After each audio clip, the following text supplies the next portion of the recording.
Well, I don't think the ratings are some pure enlightened woke capital city greenies at this time. I want to see house prices go up.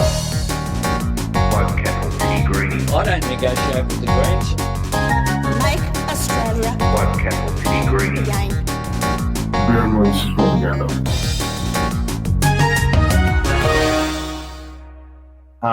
Hello, everybody. My name's Josh. My name's Blair. And here we are. We're doing Left in Perth podcast, a new thing we're trying to get started again. Yes, big reboot. We're going to try and make this one last. It's going to be good. It's going to be good, yeah. Yes, the revenge, the electric boogaloo. Yeah, and then disappear for 6 months, and then Yes. come back, and then establish the big cult of personality again. I mean, what is a left project without a cult of personality? Yeah, or big failures and successes that build on them, and No. Failures that build on top of the failures. yeah, and sometimes compounding but failures larger for decades, failures that affect a larger. yeah, exactly, yeah, and not just us, yeah. Well, that's cool. I'm excited. Yeah, what are we going to talk about today? What are we going to do? Well, first of all, we are going to do some plugs. Yes. Socialist Alliance is contesting the federal election. Yes, and we're both members of this party. Yeah. Yeah. We've got a Fremantle candidate, Joshua Last, one of the other Joshuas in the party. Yeah, it's 3 now. Yeah. I think. There's always more than one of Or is me. it 3 Nicks? I can't There's remember. 3, yeah. Anyway, there's a lot of us. And we've also got 2 Senate candidates, Nova and Riley. Yeah. And that's the whole. That's for the state of WA. So anyone who's considers himself in Perth can vote for the Senate. Yeah, we want to clean up. Vote for us for sure. Yeah. I'm aiming for a solid 0.5% of the primary vote. If we got 4%, I think I'd dance in the street or something, kiss someone. 4%. Yeah. We're getting our deposit back. Let's not get ahead of ourselves. Yeah, exactly. Let's not pretend we're some kind of minor party. Exactly. Yeah, we're a micro party. party with aspirations to become a minor party. Not a major minor party, but a minor party. I'd love to be a mass party. Yeah. Big dream, yeah. We'll get there. Also, Green Left membership is highly encouraged for anyone who wants to get involved in this struggle, this movement. Yes. What is Green Left? Tell me now. Green Left is a activist newspaper. Yeah. That's active all across Australia and is been running since 91 or 92. It started off as this thing called Direct Action and kind of just never stopped. Which is that's not a failure. Yeah. That's really cool. And so definitely sign up for that. Keep it going. And we're going to be talking a little bit about Disrupt Burrup Hub today. So that's something that you can also get involved in. Yes, very much so. Cool. First thing I reckon we should talk about is the federal election coming up, which feels really weird because here in Perth we've just come off the back of a state election. Yeah. So we're getting hit with 2, one in March and now one in May. It's whoa. It's like this tickles my maths brain because it's like a cycle. When one's every 3 years and one's every 4 years, every 12 years they're going to align. Yes. So the last time must have been 2013. It's like the Halley's Comet of elections or a fucking eclipse or some shit. Yeah. And I don't know if it's the same everywhere, but local government elections are also later in the year. Yeah. Oh, I know. I clocked that too. Yeah, that's the same year as well. That's all the elections you could possibly have. Yeah, you want them. It's like a cruel, punishment in hell. You want to be political? How about all the politics in the world? At the same time. Yeah. So to make things easier on ourselves, we did not run the state election to kind of not that we had a choice, but we just next time.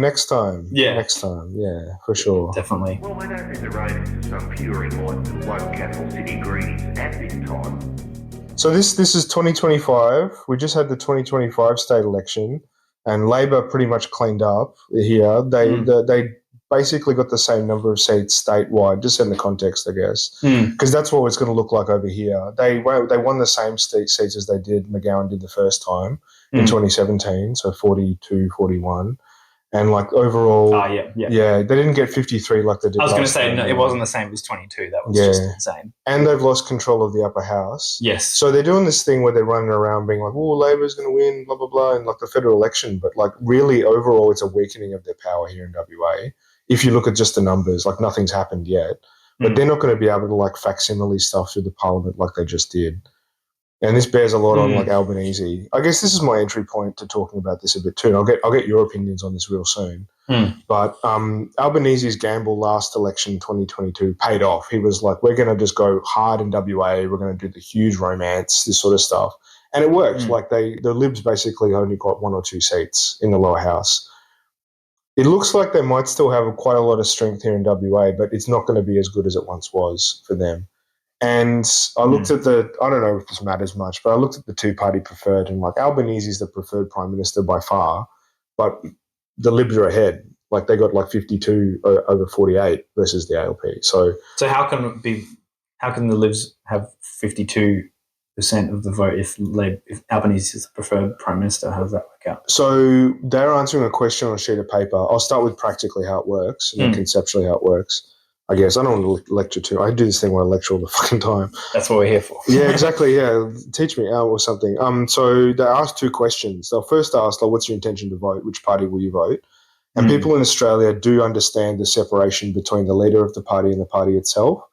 And there's still data which says that people still understand the different levels of government. They can actually understand that Roger Cook has, in some ways, nothing to do with Albanese, even though they're in the same party. And that's impressive. I wouldn't have expected that. I kind of assumed the political literacy in Australia was kind of low. Yeah, well, in some ways it factors into the whole like WA nationalism sort of thing. Like we understand that we're different than the East. Oh, you're saying Western Australians understand how... And universally too, because over East you've got like, I'm from Victoria and like I say potato scallop or whatever they say, you know. Like right. That's like one way to show that, you know. Yeah. So ultimately, like it's a mixed bag. The general trend is even in WA, everyone's flocking away from the Labor Party, but not necessarily towards the Libs. To the minor parties. Yeah, to the minor parties and the independents for sure. Like that's what we can see coming into this federal election, basically. We should see a strong independent vote. We should see a stronger Green vote. There's probably not going to be any upsets, but I think Max Chandler-Mather and all those lower house people that the Greens got in the last election, they'll probably keep them. Yeah, no, I'm very impressed with the analysis you've done on this. Those are the numbers. I just did a big report for the branch meeting tonight. So yeah, no, that's really good. That's kind of what we need, especially context looking at last elections, because I feel like when you look at the news a lot of the time, it's like results can seem really sensationalist. And looking back, even just the last election, you know, if not the last like 30 years. Can be really important to get some context for, actually, this isn't that interesting. But like for state elections, like the previous one where the Labor Party got almost every seat, like that was, I looked at it on Wikipedia, and it was like the largest vote from any party in Australia at every level of government ever, like by percentage. It's never been done before. Like it felt unprecedented, but it actually was. Like, it's historic in terms of Australia's history, and it might not get done for like a long time. Yeah. Like it's not going to happen again in our lifetimes unless like weird conditions come together. Like this is extraordinary. Yeah. And so they can't rely on that kind of support for this. No, and in many ways, because of COVID, we actually don't know what the fuck's going to happen. Like everything's switched up now. Yeah. And that's okay. Like we should embrace change, and that's a good thing. I'm kind of glad we're like putting neoliberalism behind us, even if fascism is like what we're going to get next. I know that sounds a bit fucked, but like it's like, oh, cool, finally something different. That's right. Like, is this kind of like a weird like argument for accelerationism or whatever? Yeah, well, we can get into that if you want. Yeah, no, I think you're right. I think just So just going, it's almost like. The YouTuber J-Reg or Dreg? Something, yeah, I heard of. Because like he does a lot of ironic stuff where he plays characters you don't know what he's thinking, but like one of his recent shticks was anti-centrism, where he's just like, that's cool. I'll be all the extremes at once, depending on what makes sense. I'm just hate people that like the status quo. Like, it's like inverted horseshoe theory thing. Yeah, it's like make horseshoe theory, but on purpose. People do that as like a derogatory thing. Yeah, exactly. But like he's like. The center is not sensible. It's stupid. And and it's true. Like Australia's polarizing, and it's because we're entering into that sort of stage of capitalist cycle. we're sort of lagging behind the US a bit in that. Yeah, Because and they're kind of right at the forefront. we kind of always breakdown. have, and we kind of always have. Like even the Great Depression. I don't know. I don't want to do a history lesson, but we kind of have been playing second fiddle to some big colonial empire for a long time. Whether it's Britain or the US. whoever it is and whoever it's going to be. Yeah, that's a big thing. Yeah, the international environment. Yeah. Yeah, so basically we don't really know what's going to happen, but we do know that Labor can't, not like they were really banking on a victory last federal election, I don't think, but they definitely can't. And so I guess our point that we started off was that a swing towards minor parties, whether they're the Greens or legalized cannabis or One Nation or Australian Christians, like it's kind of even though those latter two parties are not really our cup of tea. I've actually got some numbers on them too. This is just this weird thing for me for pressing F5 on the WAEC website too. And we should get to the policy too. What we can do with these next two items, if you want, is like factor them into giving like a normative thing about the election and coming into it, because we've only really talked about the numbers. But just the lastly, to say one last thing about the numbers. Overall, I think the right and the far right here in Australia are actually a lot weaker than elsewhere. And this is, I think, reflected in the numbers. People don't like Peter Dutton because he's doing this culture war stuff. And as in like anti-trans and not only that, but also the anti-immigrant stuff. That's kind of more the Australian version of it. Like, I know the UK kind of goes weirdly hard on anti-trans stuff. For sure. And this is the problem with Dutton. But He's I haven't found that, hard. obviously because we're terminally online, we see a lot of it. But I feel like watching traditional Australian media within Australia, I don't hear a lot. Like, obviously, I'm sure our trans comrades would beg to differ, but there's not as much, like you said, it's not like their rights aren't being attacked, but it's more like you don't see a lot of media that's like, it's okay to hate trans people. Like, that's not as much of a thing in Australia. It's still a big de facto thing, but definitely not as much du jour, right? Like, the governments haven't explicitly said, we're going to pass laws punching on, like they pretty much have now for quite a while in the US. And I think this is a public knowledge, but like Queer Liberation Boorloo, one of like our comrade Nova's big vehicles, has not only like put so much pressure on the former Attorney General John Quigley that he resigned. He didn't like contest his seat the next election. Really? Like that was it because of that? Yeah, like that campaign interfaced with his office a lot. There was obviously other things too. Like there was a lot of other people leaving the WA Parliament as well, and I think this was a big thing. Like we made him out to be quite a fuddy-duddy. And then Queer Liberation Boorloo got this formal letter with the Premier's letterhead from Roger Cook saying, we will never do, the Trump stuff, basically. Wow. I don't know. I'm pretty sure this is public knowledge. Like this is a public letter to the organisation. I can't say this. But like that's kind of good, right? Roger Cook, as far as he goes, he loves gas. He loves, he hates the environment. He doesn't actually want to pay workers more. But at least on social issues, he's not a complete bigot, and that's good. That's a good thing for us, and I think it's a bit different in many ways. It's kind of weird how decoupled those two spheres could be. It's kind of just an empirical dent. You kind of look at big populations over time. You're like, random shit which contradicts the general trend is going to happen, right? Like it's people think, the Dark Ages, everyone lived in like a hovel, but there was actually beautiful like things happening then too, and like beautiful things are happening in WA. In that way, yeah. It's not going to be Trump hasn't like infected totalitarianism into everyone's mind yet, and I think it's a good thing to keep a grasp of. It's not all over yet.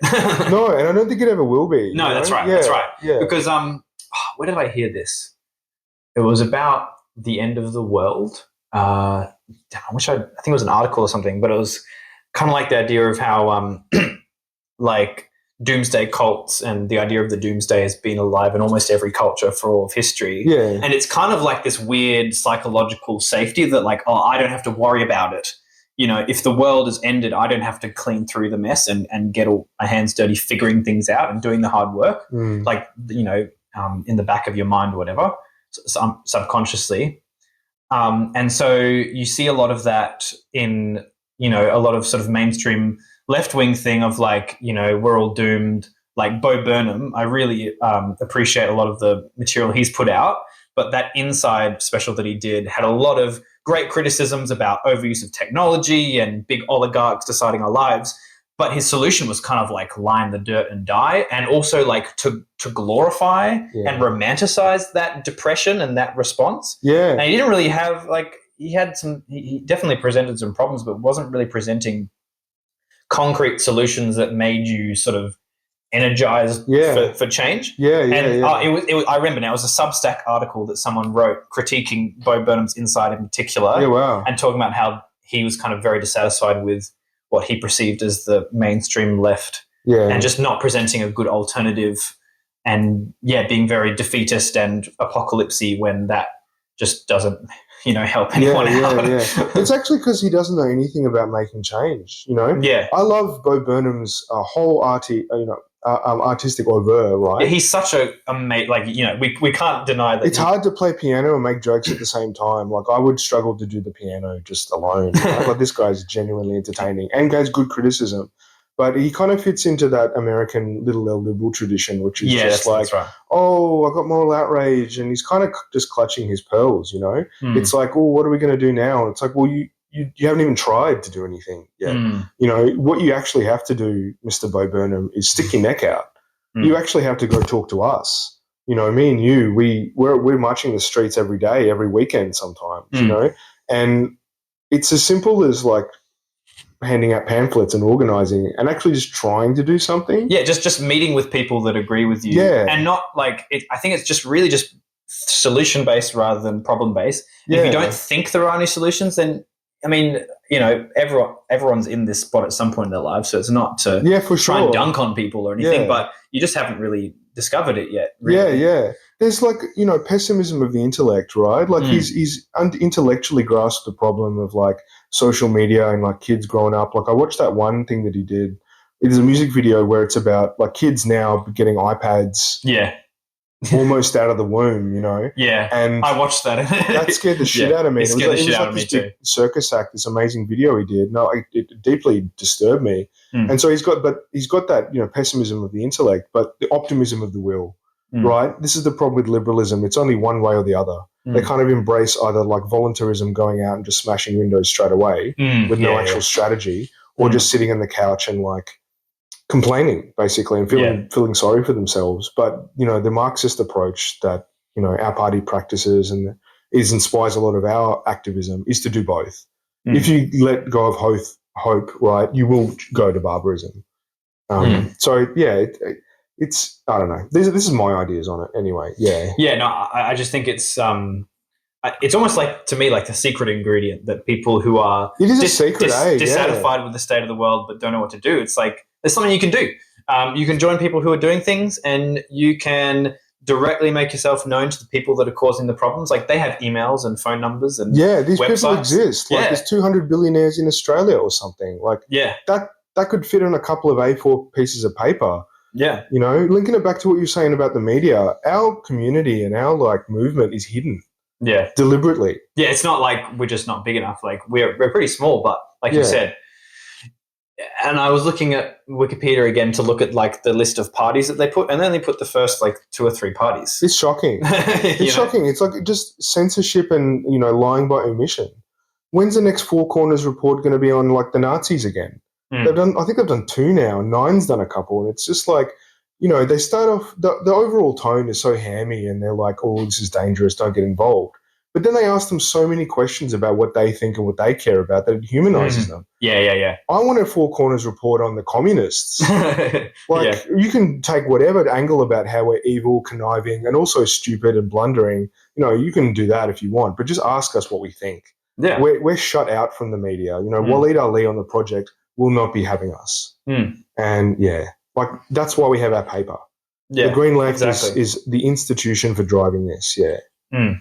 That's kind of interesting, isn't it? Like who is platforming who and who is not platforming who. Yeah, no, for sure.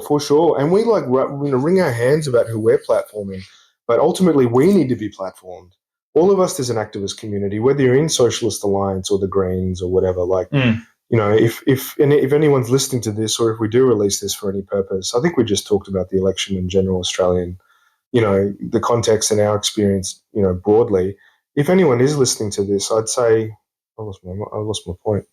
I was juggling like three things. It was about platforming people. Platforming, yeah. If anything about that, like have pride in your community. Mm. You know, what we're doing around here is really important, and like, people do notice. You know, there's this huge superstructure on top of us, and if you just look at the ABC or the 7 News, you think that nothing's going on. You're Exactly. so confused. And that's what most people do think. Yeah, and that's why Bo Burnham still has this huge Hollywood career, because he fits into that. He's not the one. As soon as he starts calling for things, makes him dangerous. He will lose money. Yeah. He will stop being platformed by the media.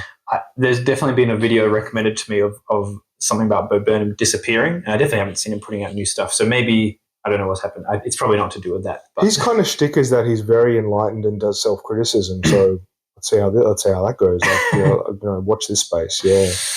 Yeah, Comrade Bo Burnham. Yeah, when's he going to join? I don't know what the communist parties in the United States are, and it sounds like anytime someone in the US who is a socialist is mentioning groups to get involved in, they almost intentionally don't name names. I think it's probably very state-based of who's stronger and who's not. But I know some names. I just don't know, what the tendencies are, how big they are, whether some of them are just clearly not a lot of good. them are pretty cringe. I know a few. One of the big ones is the PSL, the Party for Socialist Liberation. Yeah. I think they also have some tradition in the UK as well. Then you've got the CPUSA, which is I've definitely heard of that one. Just had a big split with the ACP. American Communist Party. Yeah, and it's just not to be confused with the Australian Communist Party. Yeah, these are the more tanky ones, I guess, and they're pretty big online. Obviously, all the tanky ones are really big online. Then you got the DSA. The DSA, like in some parts of the US, especially over in like New England, that Eastern Coast stuff. I just found out about Richmond, Virginia. Like they do a lot of I just found their Substack and their Instagram. And they're eco-socialists. Like their program is like almost the same as us. Yeah, and I was like, "Who are you? And where have you been my whole life?" Where have you been? Like, I mean, was Bernie Sanders a member of them at some point? Or he's got a lot to do with the DSA. He might not have been a member, but they're like the little legs underneath his movement. In many ways, they're a big supporter. Yeah. So that's something, right? Like, there's places for Bo Burnham to go. Yeah. And if he wants a list of things, we will give them to him. I didn't think this was going to be a Bo Burnham support podcast. Let's just make this episode about Bo Burnham. Like, we'll just title it like, the dissection and critical analysis of this artist. Yeah. On the Bo Burnham question. On Bo Burnham. Put some kind of Bo classical Burnham, what Marxist. is to be done? Yeah. What is to be? What is for Bo to be done? Yeah. That's a good one. I like that. No, it's good. It's a big mix, like I would say to comrades, if they're interested in justice broadly, dedicate your life to it. And, when I'm just spitballing here, but, you see comrades sign up all the time and get burnt out and stuff. Yeah. We need a strategy to deal with that. And it's not by disciplining or doing anything harsh. It's actually about care. Yeah, that's right. It's about the ethics of care. And that's what we do really well in our branch, actually. I think, I saw a video on this lately, and it was about a few things, but part of it was part of capitalism developing is this social shift towards maximization of productivity and that we kind of bring that to our organizing a lot of the time because we organize in our spare time, and our main time is for earning our wages and earning our livelihoods, and so we have this sort of vanishing small amount of time to practice towards what is not even. It's kind of a hobby because you have community, but it's almost more of a duty in some ways. It's kind of like either we do this or no one else will, and the world's going to get swallowed up by, evil people. So it's kind of almost like there's no room for it, but you kind of have to create this kind of weird bubble of a different kind of work ethic where, like you said, there's no need to be burnt out. We're playing the long game. Yeah. We're not here to make profit. We're here to build movements, and building movements can, events can happen that ignite, big influxes of people. For sure. For the center of the people who are kind of, to sort of misquote Lenin, the professional revolutionaries, even though it's not actually technically professional, those people need to have that, long-term mindset of, and sort of have a sort of qualitatively different work ethic to what you'd bring to your what is required of you in your day job. Yeah. Like I was reading this article I wrote a while ago, and I was saying, it's absolutely true when Engels said we don't have the recipes for the kitchens of tomorrow. And I think Oh, yeah. I think I've changed my mind on that now. I think actually we do need some prefiguration. You're saying we need the recipes for the kitchen? Some recipes, not all of them, and maybe not even the main ones yet. You know, I think what we're doing in this branch, in every branch of any socialist or anarchist or communist organization, is kind of figuring out what the nucleus of our practices are, and being very abstract and saying if we did win government and we were all still alive and at that time, what we're doing now would be fundamentally how that government is run. And that would have an effect on how society goes on, right?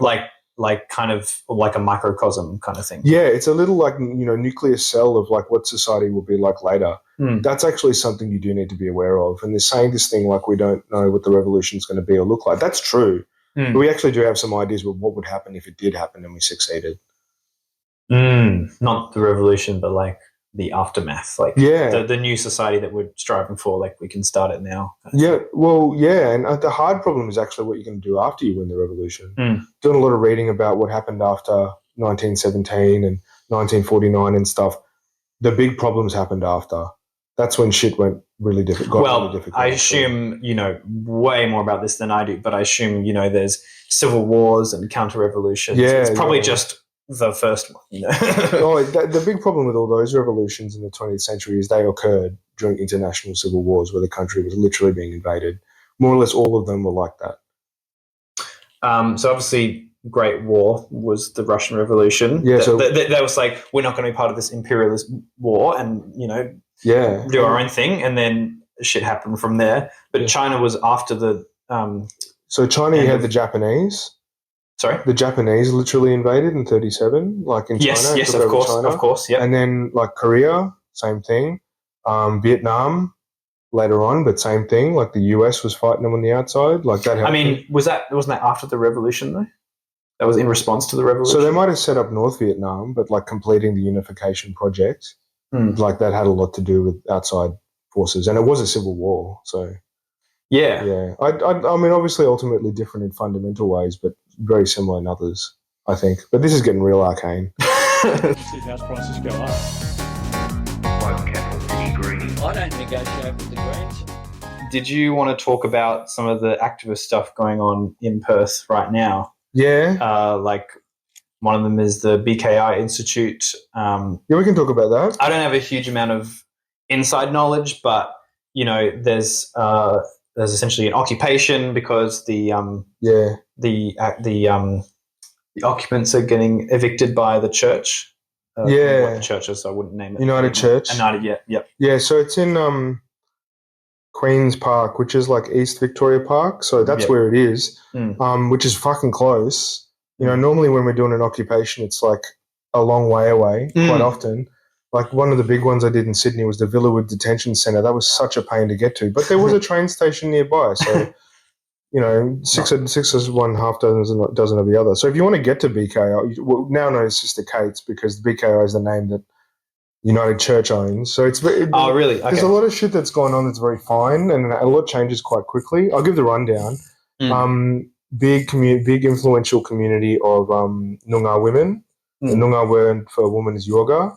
So you might say, a lot of Noongar yogas. Yeah. And they've had possession of this like living space and like a community space. And ultimately, the United Church wants sort of a health provides it's healthcare. It's a lot of things. It's health, it's education, it's community, it's social connection. It's actually a special spiritual site for them as well. Like the physical spot that it's on is important for their culture. Of course, yeah. And the Uniting Church cares not one jot about that. And they're doing the whole like, I'm a good Christian. I'm just, peaceful and not, committing any kind of violence or coercion whatsoever, which is all bullshit. Because what they want to do is kick them off the land and now put this other group in called Yokai.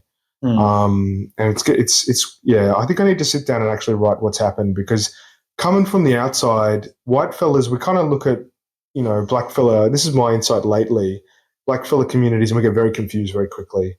And that has to stop, ultimately. Like, we actually have to level with them and sit with them and this sort of stuff, But, Uniting Church want to kick them off the land.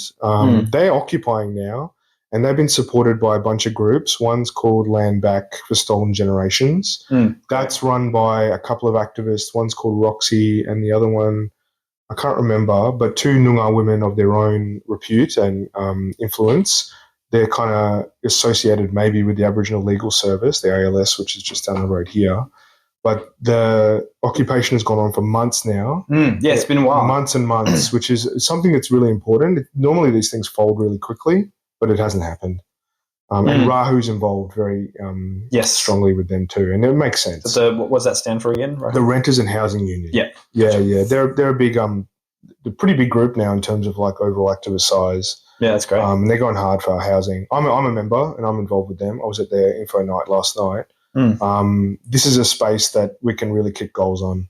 A small number of us could achieve a lot of stuff with this. This is like a good use of energy. I mean, it's a success in that they haven't been kicked off yet. That's a signal that like, oh shit, this has got legs. This will go on for longer. And I think like that's another thing that's kind of missing, or at least maybe hidden in the sort of left-wing anti-capitalist movement is successes. Like we talked, sort of joking about failures at the start. I got fairly beautiful on failures, but a success, you have to redefine it as like you actually gave them a bit of a run for their money. Like they were trying to stop this from happening. Like, like, for sure. They would have shut it down, 2 months ago, whatever it is, December, January. They haven't yet. So, and that's why, and also the argument is like people are very pessimistic about the efficacy of protests and stuff. It feels like you turn up, you wave some banners, you shout, and everyone goes home. Yeah. And it's like, well, if protest was so ineffective and it did nothing, then why is it being, legislated against in South Australia and all over the place? Exactly. In I think it was Victoria, they were trying to ban, Hezbollah. I think they did. Yeah, they tried to. Yeah, really. They did here too. Yeah, you can't have a Hezbollah flag or even have a Lebanese flag. You might get stopped and questioned a bit, and they might check your pockets. So, that's just like broad Palestine and Lebanon solidarity. Yeah, if you're a brown person, especially in Australia historically, generally, it's still a problem. It's still a big problem. Yeah. Yeah. So anyway, they wouldn't be trying to stop this if it didn't work. So the fact that this occupation is still going strong after that long is a success, and we should signpost and shout from the rooftops these successes so that newer people who are disillusioned or don't know what they're going to get out of being involved in this kind of movement. It's like, well, we stopped this shit from happening. Yeah, this is like organizational level self-care. You can do it individually, you can do it collectively. This links back into what you're saying about professionalism. In my mind, I actually think what we do is professional. Yeah, right. And why do the mining companies and all the people on St. George's Terrace have a control on what that means? I think I guess for me, just professional means like it's your primary source of income. So for some comrades in the party, it is, but for most of us, it's kind of secondary in terms of our like wages or true. You can define it in terms of income for sure. And that does make sense. Yeah, it definitely has different meanings, but for me, it was like in that way, it's not professional because we have to do other stuff to survive. For sure, yeah. It's not professional. It's professional in the sense that it's done well. I could put it like this: I try and make it as small a side hustle and as big a main thing in my life as I can. Yeah, and that's the struggle for a lot of us most of the time. Yeah, ultimately, we would like to do this as our main thing. Yeah, because we fucking love it. It gives us so much energy and spirit. Yeah. Well, we were going to talk about Burrup Hub. Let me just do like a 30-second. Yeah, fucking go. Yeah, let's do it. Let's do it. I don't know the details, but it's the Northwest Shelf gas project, I believe. Yeah, up in Karratha. Yeah. Near Karratha, yeah. And Labor's on board, of course. The boots in. Even it made this weird one-upmanship between him and Dutton. Dutton's like, we'll do it faster and we'll have more gas. And ALP's like, shit, oh, damn. What, more gas? we'll have more gas. And it's like, you guys are just, no one cares. We all just want to get paid and watch Netflix or whatever. You guys with your gas, fucking... just gas. Don't do it. Gas fetish. It's fetish. It's like this weird kink thing for them. Chris Bowen, I don't know. That guy, too much gas. You protest too much. What is it? Yeah. What is gas to you? Yeah. So anyway, there's a Burrup Hub protest group, Disrupt Burrup Hub. Yeah. What are they doing? What are they doing to So they've done a lot of direct action. I've been to a couple of the NVDA trainings, non-violent direct action trainings. So there's the big thing over east, which might still go ahead, called Adani, and the DBH criticism of the Burrup Hub and the Northwest Shelf project is sort of the same. It's a climate bomb. If they make this big gas project, and it's only for doing fossil fuels, the thing does one thing. The big factories and plants and offshore like oil rigs and shit, they do one thing. They extract the fossil fuel and they ship it overseas for high profit. Yeah. That's their bag. That's all they're doing. It's actually not this magical thing that's powering the state and funding the museum and like stamping Rio Tinto and everything. It's actually a really like dumb thing to do. Yeah. And DBH has this criticism, which is like, how about you don't do dumb things for the environment? Consider step one: don't do dumb shit that kills us all. Consider like environmentalism. Consider the like longevity of the human civilization, and neither Dutton or Roger Cook or Albanese cares a jot about this. Yeah. That's the like 30 seconds on that. Yeah. So there's so much to go into though. Yeah, exactly. We need to do this again, obviously. Yeah, for sure.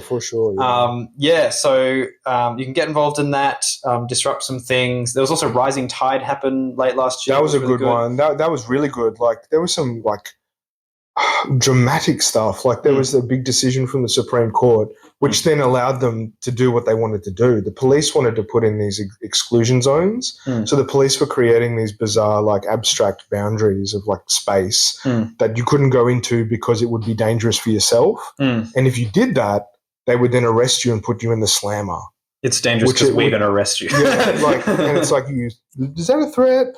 Made it dangerous. It was amazing. All these people out on kayaks blocking ships. I suppose the bad thing about it was that they didn't block as much as they wanted to. The good thing was they had this huge moral victory. They blocked more than zero. Like this huge moral victory, which is like, actually, no, police, we can do this.